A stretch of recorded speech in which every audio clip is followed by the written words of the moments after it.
আমাকে আর্জেন্টিনার সমর্থকরা অনেক ফোন করে, শোডাউন করতে চায়, গেঞ্জি দিতে চায়, জার্সি দিতে চায়, জার্সি নিতে চায়, খাবার খাওয়াইতে বলে, খাবার খাইতে বলে। আমি এখন আর কারো কাছে ধরা দিই না। আমি স্বাভাবিকভাবে আর্জেন্টিনা সাপোর্ট করতাম। দেখেন, আমি তো দলের উপরে সমর্থনের বিশ্বাসী না, আমি বিশ্বাসী ভালো খেলার উপরে বিশ্বাসী। কারা ভালো খেলে, যখন একসময় প্লে ভালো খেলতো, একসময় রোনাল্ডো ভালো খেলতো, জিদান ভালো খেলতো। আমি তো জিদানের অলমোস্ট মনে বলতে পারেন যে জিদানের প্রেমে হাবুডুবু খাই। তো মেসির খেলা আমার খুব ভালো লাগে।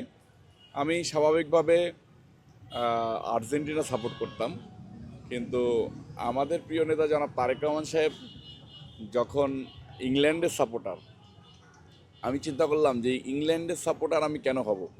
আচ্ছা ঠিক আছে, ইংল্যান্ডের খেলাটা একটু দেখি। দেখলাম যে ভালো খেলে। তো সাথে আরেকটা জিনিস মিলে গেল যে যে নেতা দেশকে এত ভালোবাসে, দেশের পক্ষে সংগ্রাম করে গিয়েছে, যে নেতাকে স্বৈরাচারী সরকার ফিরিয়ে এনে মানে অন্যায়ভাবে সাজা দিতে চেয়েছে, তা সেই নেতাকে একটা দেশ সাপোর্ট দিয়েছে, তার মানে পুরো বাংলাদেশকে ইংল্যান্ড সাপোর্ট দিয়েছে।